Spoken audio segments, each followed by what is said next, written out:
Hey guys, my name's Justin and welcome to Hellsboro, where we care about the design behind designer luxury. And if you do too, make sure... I'm just kidding. Make sure to subscribe. So for today's video, I thought it'd be fun to talk about some bags that I saw recently that were really cool and awesome and also under $1,000 because I think we can all acknowledge that like inflation has been getting really out of hand recently, and alongside of that we've seen like greedflation from like a lot of different brands, including luxury brands, to the point where like it's priced out a lot of people from getting bags that they maybe wanted or were on the way to saving up to and thought they were getting close, and then something else happened. I just wanted to share some bags that I thought were interesting, that were at least a decent kind of price point, because for me, like, if you've been saving up and you thought you were gonna get something super cool and then, you know, life happens, maybe there's a price increase and it's a little bit further away than you would want. If you have a bag that you want, keep saving up for it. It'll be worth it in the end. If you just are in the market for a bag, you've been saving for a while and you really want to treat yourself, I just wanted to bring some suggestions for bags that were cool and at a decent price. So let's go. For a while now, I've been really into like denim jackets, denim overshirts. And I've been wanting like a denim bag for quite some time. For a while, I thought I was gonna get, they had like a Balenciaga hourglass in like a trompe-l'oeil printed leather that was made to look like it was denim. There's a couple other denim bags that I've seen that I thought about getting. But in the end, I'm like, do I really want to pay so much for a denim bag? Yeah, I want the quality there, but I also want it to, you know, reflect the price of at least what I think the materials would be for like luxury, for designer stuff. So this bag to me is actually really interesting. I don't think it's quite my style. It's a little too small. It's a little, you know, I mean, it's a shoulder bag, so it's not my thing, but it's the Jacquemus Le Bisou Gros grain. I don't know, Glam? It's a thin shoulder bag, but I think it's super cute, and I feel like it's kind of a size of bag that I see a lot of people carrying, so it must work for a lot of people, and that's why I wanted to talk about it. So it has this really beautiful like curvy shape. It almost looks kind of like a bra, but then the strap feels so like utilitarian, that very like it's a Gros grain strap. It's like a seatbelt almost, and then the hardware that kind of like connects it in a way also has that bit of like utilitarian aspect. It looks kind of practical. And for me, the contrast of having this like very thick strap that has this kind of practical look to it. I mean, denim in general is a practical fabric, but the way that it's done in this shape, it feels very effeminate and very like almost like gentle. So having like the contrast of it is a little humorous to me, and I think that's what makes this bag work so well. I mean, in general, this bag is very simple. It's a zippered compartment with a flat pocket on the inside. But like, for like a cute little shoulder bag like this, is that not enough? Just saying, like, I also feel like maybe it's just like summer on the horizon for me, but I'm like, oh, I could see this bag as a really nice summer bag. Like, denim has this very like casual kind of feeling. The utilitarian strap gives it a little bit more like that oomph, like a little bit of power behind it, because the actual pouch looks so small. So it creates a balance while still having that kind of contrast. I don't know, I think it's super interesting, and I do, if they had like a bigger version, maybe I would consider it for myself, but we'll see. The next bag I wanted to talk about is also a shoulder bag. This one is from MM6 and it's called the Japanese 6 bag. So if you're not familiar with MM6, it's a diffusion line from Maison Margiela. It's a little bit more of like a playful version. Margiela is like full on like deconstructed garments, like really like taking things apart, putting it back together. This one maybe is just more playing with like form and shape. So I think maybe it's a little bit more shallow, but in that shallowness you get more playfulness, you get a little bit more fun. And I think that's what this bag actually brings. So they have a bag style called, I think it's just called the Japanese bag. Typically you'll find it in a fabric, and there's like, it's the same kind of like trapezoidal-ish triangular shaped bag. It has the top handle, and then there's like little like press buttons that you can like snap it together to give the bag a different shape or a different look. And this is just like a leather version of that, but then with like a little bit of a longer strap, so you can wear it a bit more comfortably on your shoulder, I think. But then it has that same kind of like triangular slash trapezoidal feel to it. It looks like it's a very structured leather, and I think that's something that's very interesting because the typical like MM6 Japanese bag, I think it's most of the time found in like fabrics, so it's meant to have this sort of softness and a little bit of like fluidity, but this one's super structured, and I think that's interesting because I would almost say what's interesting about the original one is that you can play with the form, but this one is so stiff that it just is a very structural bag. One of the aspects that I do like about this bag is that it does have like gusseted sides. It's where like those in-between foldy things the bag. To me, like also having it kind of repeat that triangular base kind of shape, I think is very interesting. It almost reinforces the structural aspect of this bag, where like the original version, it's the one triangle, and that's where you can get that playfulness. This one, because it's repeated, it offers a little bit more structure as well. So it's interesting. Like the only thing that this bag and that bag have in common is when you lay it flat, it's the same shape. But in terms of like malleability, material, versatility when it comes to the form of it, things like that, it's completely different. But I think that's what makes it interesting. Yeah.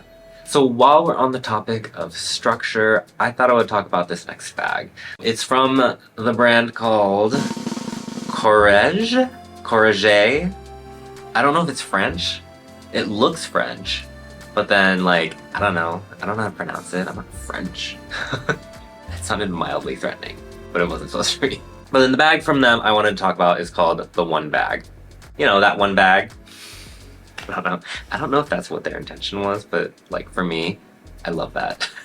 But what I do love about this bag is it has a very weird, structure to it. You know those like sour cream triangle things when like they have like the individual packets when you get a baked potato from somewhere, and it has like those like, it's like that kind of like double triangle-y kind of shape. That's what this is, but it's a little bit elongated. It has a shoulder strap that looks like it's adjustable. It is adjustable. And I think what's interesting is that, sure, like on the top part where you normally expect a zipper, there is one, but then on the front, on the end where the triangle bit attached to the strap is vertical, there's also a zipper there. I think that's really interesting. I don't know what I would keep there. Maybe like, I don't know, a subway card or headphones or like, maybe like my dreams and wishes. I don't know. What would you put in there? Let me know in the comments. Yeah, I don't know what it is about this bag, but it almost gives me kind of like fortune cookie vibes. I know it's like a very different shape, but it just has that kind of same like interesting structure to it. It's a very simple bag. Like when you look kind of at the construction, you can kind of make sense of it, but then the fact that it is such an unusual shape, I really do appreciate that. And I do love that, you know, there's the typical colors, but then they have this like bright blue, which I love. I don't love colors, but I love when people do colors because I think it just makes it more interesting, right? Okay, so this next bag, I don't know how you guys are gonna feel about this. I don't know how I exactly feel about this, but I did want to point it out. If you're not aware, Jeremy Scott was the creative director for Moschino for the past, I don't know, what was it, like 11 years or something like that? 12 years? Recently it was announced that he left, so we're actually finding out that the latest like melty collection he did was his last collection. But prior to that, he did a collection that featured a lot of inflatables. It was very like summertime, very like pool inflatables, very fun. That's one thing that I love about Jeremy Scott, is that he's very willing to like obviously go very camp. He's very willing to like make things kind of stupid. I just hope that you guys see how stupid in a good way this bag is. So this bag is from the Spring Summer 23 collection, and it's called the Inflatable Mattress Bag, and it's a clutch, but it's in the shape of one of those like pool mattresses that you can like inflate and then just lay on top of, and then it has like a big Moschino on top of it. It is a super simple bag, but for me, having a bag available at this kind of price point, granted it is just basically a pouch, but it's one of the more interesting pouches I've seen in a long time. It's not just like an envelope style or a toiletry case. No judgment, but instead it's something that's very like, it's a statement piece. This is something that if you carry it around, you will get attention, and I think that's a super fun piece to own, especially for summer. And because, you know, it's getting hotter with climate change, like it'll be more relevant for more of the year. So you can just keep carrying it when you're going out or when you're going to the pool, I guess, if you want to. Oh, I wonder if it floats. Could you imagine? Like, if you're just like a rich person, you're like, oh, I'm just curious if this floats. So you buy it and you just throw it in your pool and you're like, it doesn't.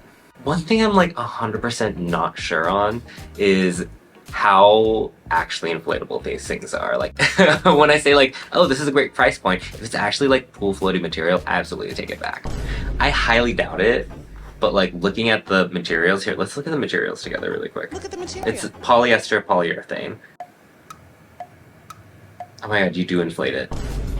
So I'm pretty sure it literally is a pool float that they just put a zipper on. I kind of think that's great. I also think that that's incredibly stupid. But is it stupid in a good way? Maybe. Let's move on. So we've been active in the sun with our pool floaty thingy. Let's be active in a different way. So this bag that I want to talk about next is from a brand that I actually have never talked about on this channel, but I do have some stuff from them, like sweatshirt, socks, whatever, just some random stuff. And that brand is Kenzo. And the bag I want to talk about is the Discover leather handbag. I think you can see why I was like, ooh, let's be active. If you're looking at the picture now, it's a freaking ball as a bag. I think we've seen this shape recently, like a couple years ago at this point, I guess, from Gucci. I think even like Louis Vuitton did one. I think even Moschino did like a soccer ball, like shaped bag at some point. All those brands, those things are crazy expensive. But then I thought this one was cute because they also, so while they do have a black one, they do have one that is like military flower / leopard print. Like it's like olive and like a little bit of pink and black. I do think it's a really cute print, but I just really like that they have a plain black one. I think that's really, I don't know, it's nice to see the option of like going crazy or something a little bit more basic, especially when it's already like a very interesting shape. But what I think is great about this bag is that for as like crazy as a shape it does have that versatility. It is a top handle bag. It does have a, detachable straps. Like if you want like something that's a little bit more sporty, more athletic, but still feels like a nice, like not just like a prop or something, you know? It doesn't feel like too silly. It's just a little funky. One detail I did notice about this bag is that there is a like a little like sign that, or like a stamp or something that says like Kenzo in bright red on the front of the bag, which like is not my jam always. Not that I'm like ashamed of like wearing Kenzo or something like that, because it is an interesting brand, but having it be like this bright red thing on like a black bag I think is a little funky. But you can actually reverse it apparently. I don't know if that means it's going to say like Kenzo in a different color or plain or something like that, but the option's there, so I think that's nice as well. In general, I just love a funky bag that's versatile, that also has some practical aspects to it. So for me, this bag's a winner. Winner, get it? Sports. Alright, and then the last bag I want to talk about is from Dion Lee. I think they focused mainly on like those like corset tops. Like that was kind of like the big thing that they did. It's very like form-fitting, very sensual, flirty kind of thing. More of like an industrial way. So there's a certain amount of masculinity that comes along with it. I'm actually a decent fan of the brand, but I'm also not gonna be like $400 for a shirt. Oh wait. It is a pretty long shirt. I think low-waist men's shirts are just typically kind of long. Alright, so this is it on. Oh my god, this is so soft, it's weird. It's like, yeah, calcifer has my heart too, except I don't have the magic, I just have a lot of debt. Okay, let's backtrack. But then these qualities are visible, I would say, for the bag that I want to talk about, which is the circle chain bag. The chain goes in a circle, the bag makes up part of that circle, and it acts as a shoulder bag. I think Stella McCartney has done this before, where like chain goes all the way around the bag. This bag does that as well. So the chain goes all the way around, but then if you actually look at the bag, the way that the chain is interacting with the bag, the way that it's like attached to the bag, there's holes in the bag for the chain to go like, to become a part of, so to make it secure. And I think that's very interesting. We've seen a lot of like crescent moon bags, like the Luna, I don't know, it's the only one that I can think of off the top of my head because it's like moon in Spanish or whatever. But I wouldn't say the shape is rare, but for me, what's so interesting about this is the way that they treated their hardware. They call it a signature Dion Lee chain. I don't exactly know what that means because I'm ignorant.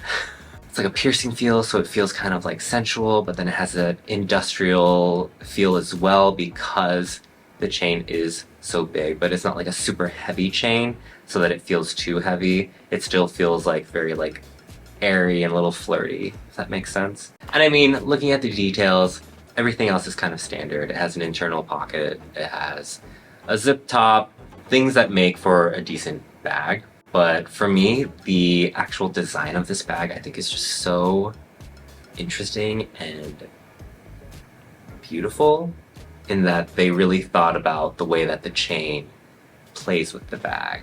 I think that's something that we should be happy to see. People who are still like taking kind of like, in a way, basic elements that have existed on so many different bags, but then elevating it and playing with it in a way that at least like feels different, even though like certain parts of this style of bag have been done across different brands. It still doesn't mean that this bag has entirely been seen before. I think this is still like a very interesting bag. But yeah, that was the last bag. So let me know what you guys think. Do you plan on getting any of these bags? I know like some of these bags are, I'm talking about them like they're so incredible and so beautiful, blah, blah, blah. Like, I want to know if you agree, but I also want to know if you think any of these bags are stupid. Like the Moschino bag. I'm never like fully like recommending like, you get this bag. I just want to bring it up so we can talk about it. And if it works for you, I would love to hear about it. But that is all I have for you today. So if you like this video, please make sure to like and subscribe. It lets me know that you like this kind of content and that you too care about the design behind designer luxury. Until next time. Isn't that how like babies wave? They're like, or are they like, I don't know what I'm doing.